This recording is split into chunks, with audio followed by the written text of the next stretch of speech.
Juliette Baron, je suis autrice semi-professionnelle et cette année, pour la première fois, je suis membre du jury d'un concours d'écriture. Vous avez été nombreux à me demander une vidéo sur le sujet sur Instagram, donc la voici. Pour qu'il n'y ait pas de conflit d'intérêts, je ne communiquerai pas le nom du concours ni la ville dans laquelle il se déroule. Voilà, au cas où des gens auraient participé, etc. Je ne dirai rien là-dessus, je préfère, pour pas avoir de soucis après. Comment ça s'est passé? Comment je me suis retrouvée à devenir membre d'un jury d'un concours d'écriture? Début 2020, avant que cette année sombre définitivement dans l'obscurité, je me suis rendue dans une librairie pour demander s'il était possible de faire une séance de dédicace. Il se trouve que cette librairie ne proposait que des classiques à la vente et donc que ma dystopie Terre d'Asile ne rentrait pas dans la catégorie des livres vendus. Toutefois, le propriétaire m'a demandé si je serais intéressée pour être jury du concours d'écriture qu'il organise avec la mairie pour sa 2e édition. J'ai accepté évidemment puisque je suis toujours avide de nouvelles expériences littéraires. Et puis j'étais très curieuse de découvrir l'envers du décor puisque c'est avec des concours d'écriture de ce genre que j'ai moi-même commencé à écrire.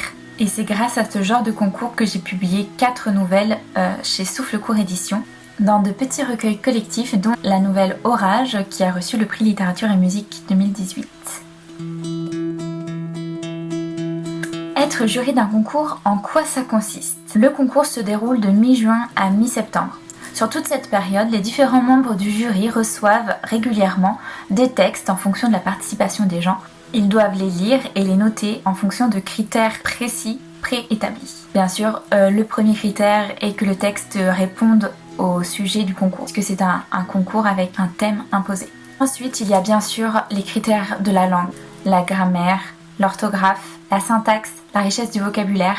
S'il vous plaît, si vous participez à ce genre de concours, faites-vous relire. Je suis enseignante, je suis censée être habituée à lire des écrits pleins de fautes. Sauf que dans ces cas-là, ce sont des enfants qui sont en train d'apprendre. Je connais leurs capacités, je sais s'ils ont progressé ou non. Face à un texte anonyme écrit par un adulte avec quasiment une faute à chaque mot, je vous assure que c'est juste insupportable. Ensuite, il y a des critères comme le sens, la cohérence du texte et s'il est structuré. Ce n'est pas si simple, j'en ai conscience. Une ou deux fois, j'ai commencé à lire un texte qui était très prometteur et qui brusquement partait un peu en freestyle à la fin et on comprenait plus rien. Attention, je ne critique en aucun cas les textes que je reçois. Ils sont de toute façon anonymes, mais quand bien même. Pour l'avoir fait de nombreuses fois, je sais à quel point ça peut être difficile d'envoyer un texte sur lequel on peut avoir passé des heures, dans lequel on a mis beaucoup de soi, un texte qui nous touche comme ça, de parfaits inconnus qui vont juger.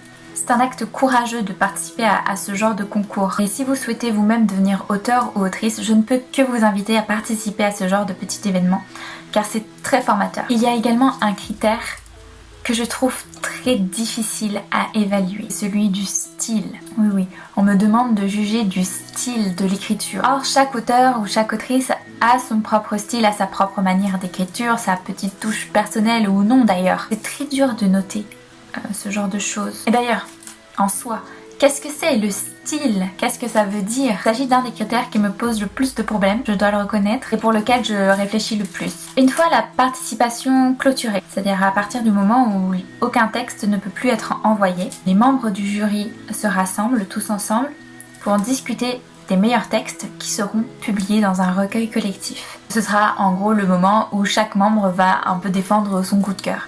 Tous les concours d'écriture ne proposent pas une publication à la fin. Ça peut être juste un diplôme pour une reconnaissance symbolique. Ça peut être un bon d'achat dans des librairies, ce genre de choses.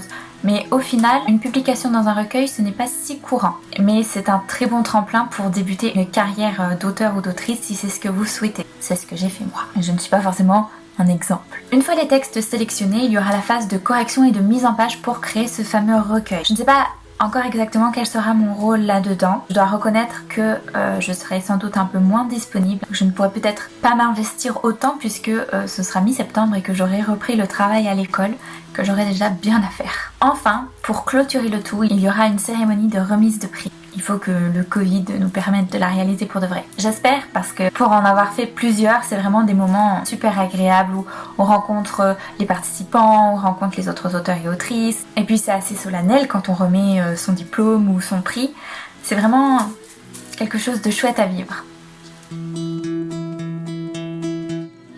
Voilà ce que je pouvais vous dire sur ma participation en tant que membre du jury d'un concours d'écriture. Il s'agit d'une expérience très enrichissante qui m'amène à décortiquer des textes, à me poser beaucoup de questions, à réfléchir sur ces textes. Ça me donne des idées et je me dis finalement, il pourrait peut-être bien proposer des services éditoriaux un de ces jours.